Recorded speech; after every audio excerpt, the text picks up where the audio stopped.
Podcast COUGS Season 2, Episode 9. You're listening to the PodcastCoug Radio Network with your host, James Laurie. The PodcastCoug is your weekly Coug On Demand show featuring all things Cougs and Washington State Cougar football. And now, here is your host, PodcastCoug. Hello, everybody. Welcome back to the Podcast COUG. I am James Laurie, the Podcast COUG, and you are listening to the Podcast COUG, all things Cougar football, 30 minutes of Coug Talk, where we're going to talk about our previous shutout game against the Colorado Buffaloes and, of course, our upcoming game against the Wildcats of Tucson. So let's right off the bat, Colorado 28-0. Cougs are 7-1, first time since 2003, and just 2003. That's the year our daughter was born, and she, guess what? She's the biggest Coug fan in our family, besides me, of course. And so, hey, does anybody know, by the way, does Washington State, how is their creative writing degree and creative writing program in the English department? Anybody know how good the creative writing degree is at Washington State? She wants to be a paperback writer. And in fact, last night we listened to some Beatle music, a little bit of paperback writer. So anyway, that's just at 2003. And that's the last time we had a shutout. And hey, we're coming off that Cal loss, which nothing went right for Washington State, especially on the offense. 7 turnovers and 9 sacks, 9 times, right?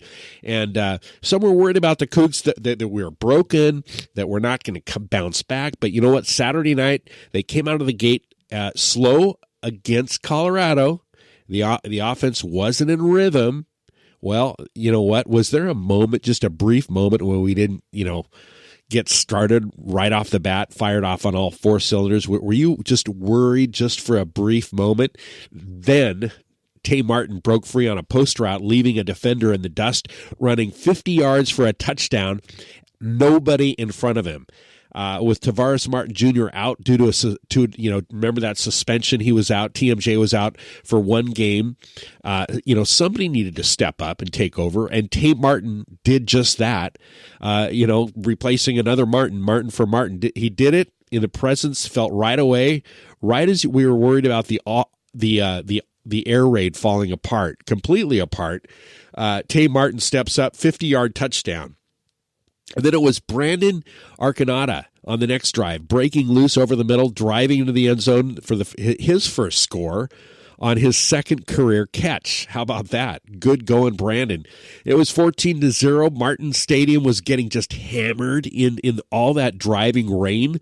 It was just absolutely miserable. You thought it looked bad on TV. It was 100 times worse in the stands. Just an awful. And you know what? The Portland State game, if you recall, which we had lost 2 years ago in that opening Portland State, which was in the rain. This was much worse, and the Cougs showed up. Of course, we're more experienced now. We got a lot of guys. We're just loaded up. We're loaded up on depth, on talent, on experience, and didn't have a problem.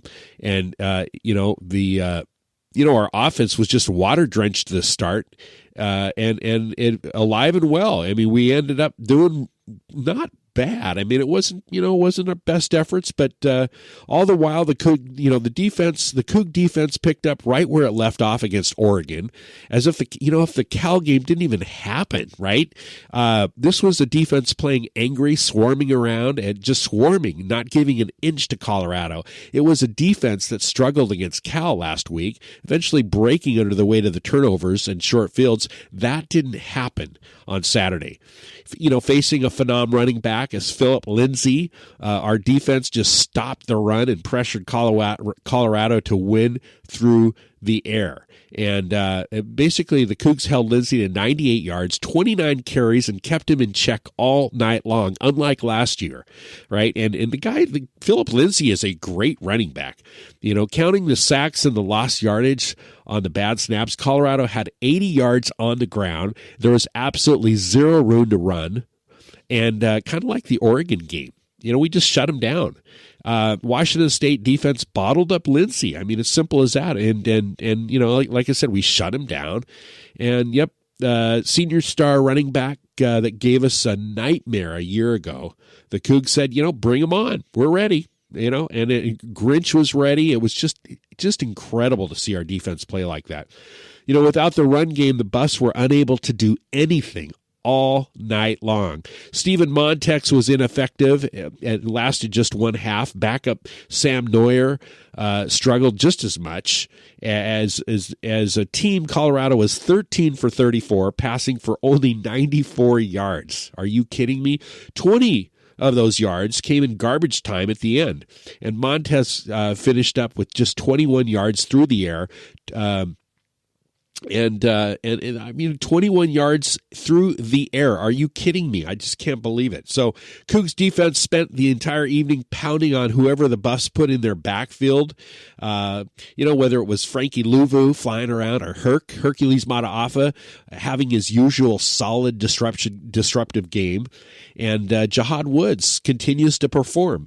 Hunter Dale flying around or Jalen Thompson showing that he's a vital part of the backfield. Everything is just great about the Cougs defense that was on display on Saturday night. You know, they looked angry. They played that way. They wanted to punish Colorado, to bury them, to get them off the field. A game that they solidly won, no question about it. Oh, yeah. You know, they pitched a shutout and in conference play. You know, this can't be understated how impressive that is. No matter who the opponent is, it's conference play. You know, throughout the game, ESPN remarked about how our defense was undersized up front.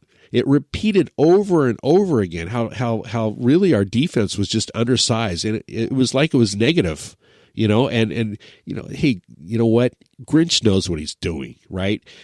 We've got some glue. He's found chemistry, and he's got the right personnel on board. He's got the right guys on the right bus, and so the Cougs forced 10 punts and 4 turnovers on downs, while holding the Buffs to 2 of 6 on fourth down. It was just stifling, swarming defense. And we need to accept the fact that Washington State is a lot more than the air raid, right? Despite the conditions. In fact, listen, you know, the defense might even be better than the air raid. Even though Luke's got all of the records, you know, our defense is rated, it's top like in the 7th in the country, right? So despite the conditions, a driving rain that was worse than it looked on TV, the air raid did get it done on Saturday night. It started out slow. Things picked up the second quarter. And as Luke and Jamal Morrow buried the Buffs, 9 plays, 75 yards, about 4 minutes of the game time, Morrow is in the end zone. The Cougs showed up everything on the drive, including a couple of Luke scrambles. Yeah, those long runs. A couple of good long runs that we don't see that very often. In fact, it's rare. It was 21-0 at that point. Colorado looked ready to go home. And when everything was working right, the Cougs just sucked the life out of Colorado, and the defense just suffocated the Buffaloes. You know, it's demoralizing for an opponent, especially in an awful rainstorm. It really is. You know, Colorado coach Mike McIntyre spent most of the second half screaming at an official, and that it was shocking that he didn't get thrown out. Pretty clear that the Buffs wanted to just dry off, fly home, get the heck out of Dodge. If you're a Gunsmoke, if you know anything about gunsmoking, hey, guess what? I never watched Gunsmoke growing up, or even until what's Mike Leach's favorite TV program of all time. And so what did I do about 3-4 years ago? I started collecting, and Gunsmoke is only on standard DVD.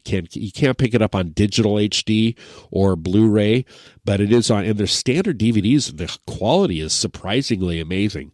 So a couple of years ago, I was really into watching Gunsmoke, and I'll tell you, Gunsmoke is a great TV series. It's pretty phenomenal, and I can completely concur with Mike Leach on getting out of, Gunsmoke, which is that term, getting out of Dodge. And Dodge, of course, is the setting of Gunsmoke. That's Dodge City, Kansas, right? So I'll take it, right? We're going to take that win, 28-0, shutout. Remember, there were external distractions. Remember, the week before, on Sunday, Bill Moose left Sunday. The Bill Moose situation. TMJ was suspended out of the game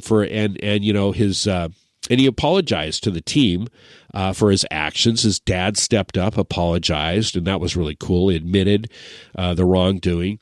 So the Cougs bounced back in a big way and took care of business. It wasn't pretty at all with the weather, but it's great that we did it. It was a steady dose of running backs, just enough through the air, and to set up the ground game. The defense once again led the way and set the tone. And we should be used to it by now. We should just expect our defense to step up. Of course, not as a setback like Cal, but every week we should just expect that, including the Apple Cup. I want to get that Apple Cup, man. We got to just show up at the Apple Cup and play our best.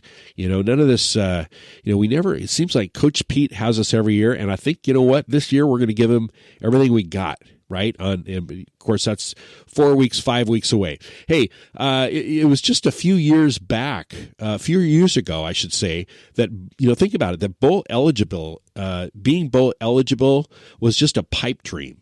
We used to go into each week hoping to not get embarrassed and not get blown out, years ago, just to show improvement. And the health of the team was measured on the quality of losses, and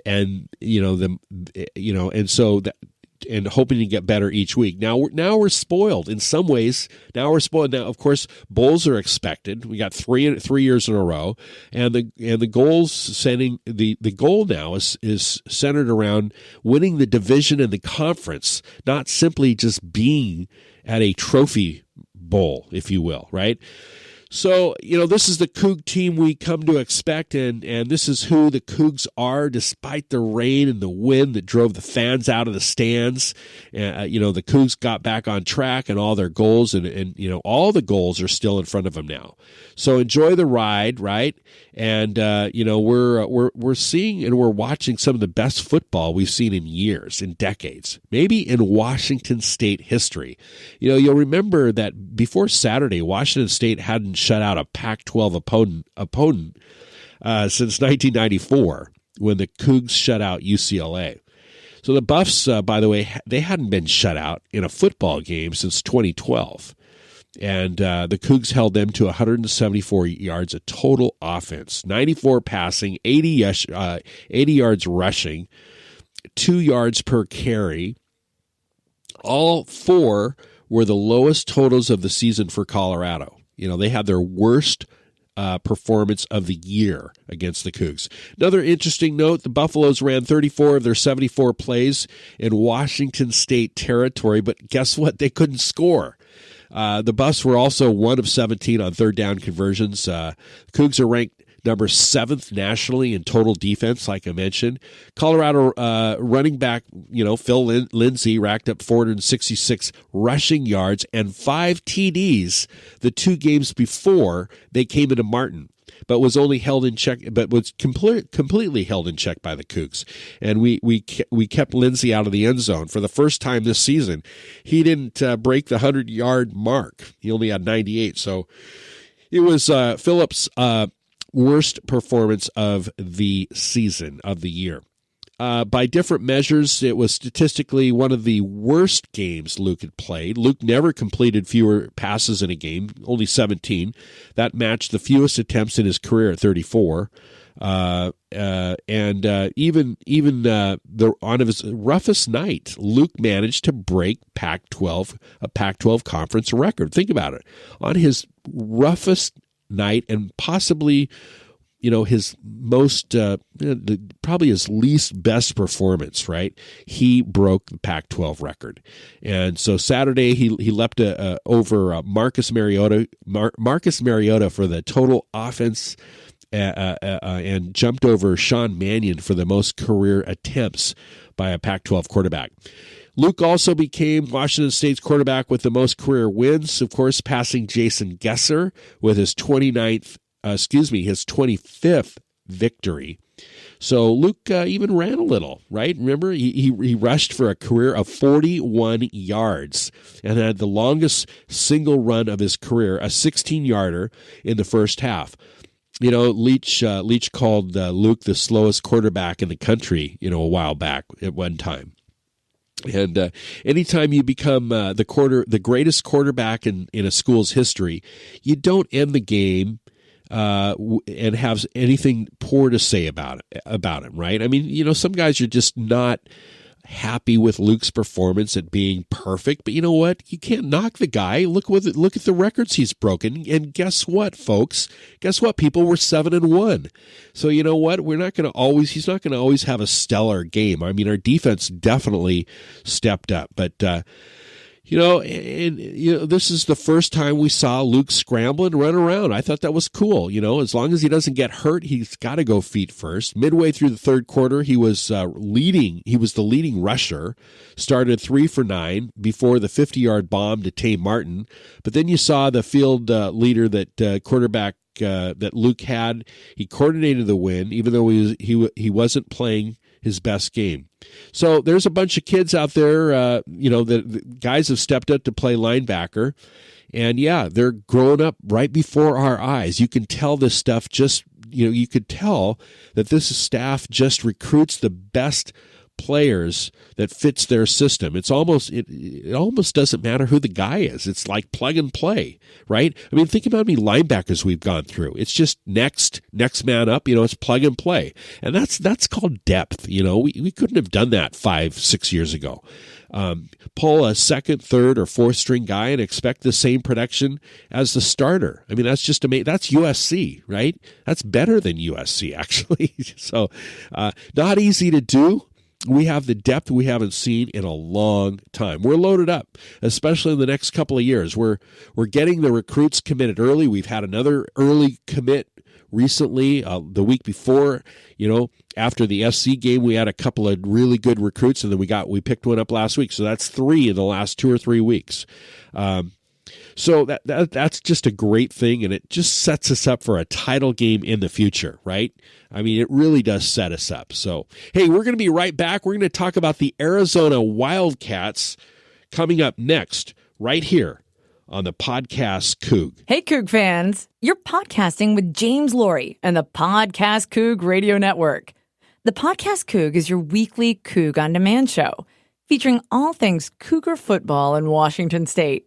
To help you get through the week, hit the subscribe button or check us out on iTunes, the App Store, iOS, Google Play, Stitcher, or at podcastcoug.com.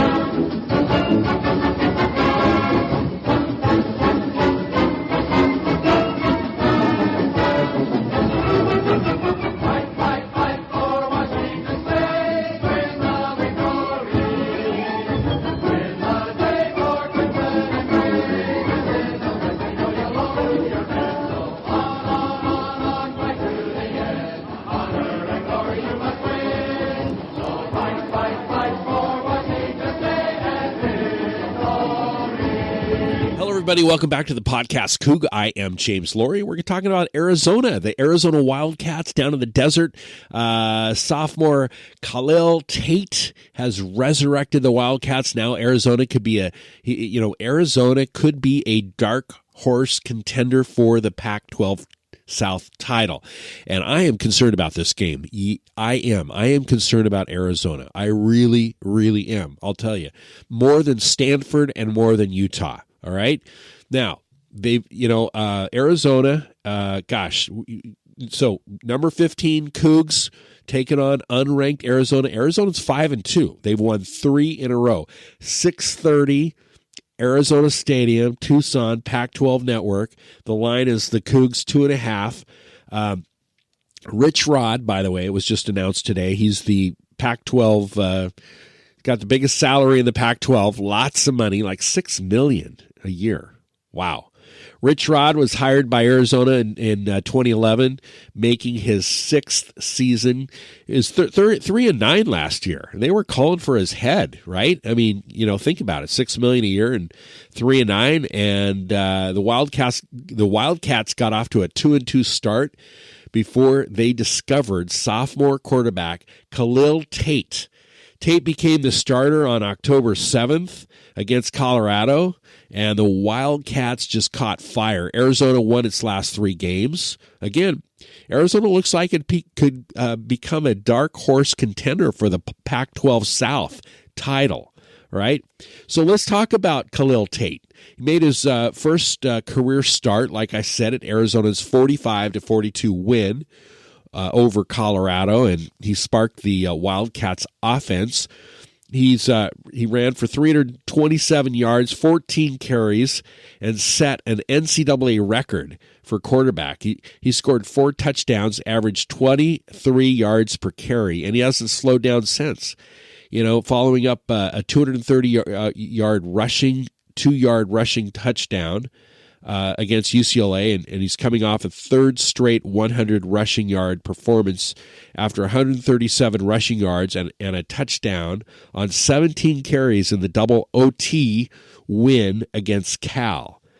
So Tate, no question, is the biggest threat to the Wildcats offense. He is their offense. This guy is great. I think Washington State made him an offer. Okay, like about a half a dozen other Pac-12 schools and schools all over the country. So Leach knows, Tate. He made him an offer.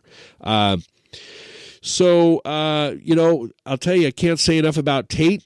And he is their offensive. I mean, he's their guy, right? And the guy can rush. I mean, the guy runs the ball. So he is a dual threat quarterback. Running back J.J. Taylor, he was ejected for targeting in the first half of last week's win over Cal. He's going to be back for the Cougs. Taylor is the Wildcats' second leading rusher behind Tate, though his 366 rushing yards are less than half of Khalil Tate's at 780. And then linebacker Colin Schooler. Schooler broke up Cal quarterback Ross Bauer's final attempt in the end zone to preserve a 45-44 double overtime win against for the Wildcats. So Schooler leads Arizona with 15 tackles and a forced fumble in that win over Cal. So pretty interesting. They're pretty much balanced off. They've got 561 offensive yards the Wildcats have averaged in the last 3 games since Tate started there as their quarterback. Ever since Tate took over, it's been lights out for Arizona. Watch out. They are on a trend. I'm really concerned about Arizona. Everybody think, our defense is really good. And on a computer, think about it. People say on paper, really? On paper? How about on computer? On computer, Washington State looks better, okay? But Arizona is nothing we've got to be ready for Arizona. 46 points the Wildcats have averaged in the last 3 games under Tate. And the Wildcats' offensive line they've allowed less than 1 sack a game, doing a tremendous job allowing the backfield to pick up major yardage on the ground. So guess what? The Wildcats are 11 points from being undefeated. That's right, 11 points from being undefeated. So why am I concerned about Arizona? The Wildcats replace, when the Wildcats replaced Brandon Dawkins with Khalil Tate, it was the best thing that Rich Rod has done. As a recruit, Tate became one of college football's most dynamic players, and Arizona's won each of those 3 games with him as the starter, like I said. The Cougs have had issues with mobile quarterbacks in the past, and Tate so we've had problems with that, and Tate's in the 3 games he's rushed for 694 yards and 7 touchdowns. He's a proven passer, hitting 76%, 468 yards, and 4 touchdowns.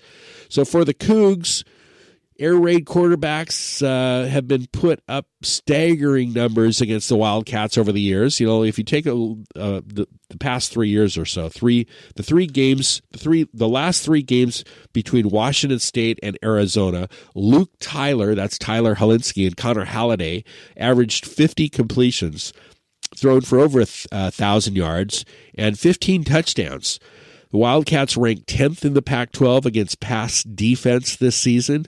Last year, the Cougs just dominated the game at Martin. You ready for the score? A lot of times our memories fade. So, last year Luke completed all but 3 of his passes. He went 32 for 35, and Tyler Helinski was also very productive. That final score in Martin last year against the Wildcats was 69-7. Of course, this is a completely different team this year with Khalil Tate. But hey, Arizona quarterback Khalil Tate was named the Pac-12 Offensive Player of the Week for the 3rd straight week. And I'm going to say that again. 3 weeks in a row, Tate has been named the Pac-12 Offensive Player in the Week. And no offensive player has done that since USC's Rodney Peete earned that award, that back-to-back-to-back award in 1988. So it's been a long time that's happened. Luke is now only 230 passing yards shy of becoming the Pac-12's career leader. Sean Mannion, formerly of Oregon State, held that record since, and Luke's got us to 7-1, right? Our expectations on Luke is so high. Mark this day in history. Just stop right now. We can revisit this a year from now and appreciate all that Luke's done. When he's not around, when he's not here anymore, we're going to appreciate. We're going to realize how great our season was, and how great he is when he's done, when he's gone. I feel like we're just taking advantage, or taking for granted, I should say, of what's going on. So we just stop. We're 7-1. We've got the best quarterback, arguably, in the Pac-12, right? We've got the 7th best defense in the United States in college football. And I'm going to just cherish Luke. Like I said in our previous episodes earlier in the year, cherish Luke while, very grateful that he came back for his senior year. Cherish this moment now because he's not going to be around next year, at least on the college level, right? So, our defense, again, is a top 10 team. Tavares Martin Jr. is back. Let's hope he'll have redemption. I mentioned his father came out, publicly apologized for his son's behavior for violating team rules. So TMJ is special. He's got a special talent. Glad that he's back. And it should be it should be good. Down in Arizona, the weather looks great. 6:30. It's the Pac-12 Network. It's Saturday night, not as late as normal. Should be a great game. I am concerned, so we got to make sure we're just going to be ready to play. Hey, Podcast Coug, if you're enjoying this, make sure you hit the subscribe button, and all of these episodes will automatically come to your phone, your desktop, or your mobile device, right? So, hey, that's it for the Podcast Coug for this episode. We're going to catch you next week. Until then, have a great Saturday night, and go Cougs. You've been listening to the Podcast Coug Radio Network with your host, James Laurie. The Podcast Coug is your weekly Coug On Demand show featuring all things Cougs and Washington State Cougar football. This has been a presentation of the Podcast Coug Radio Network. Find us at podcastcoug.com.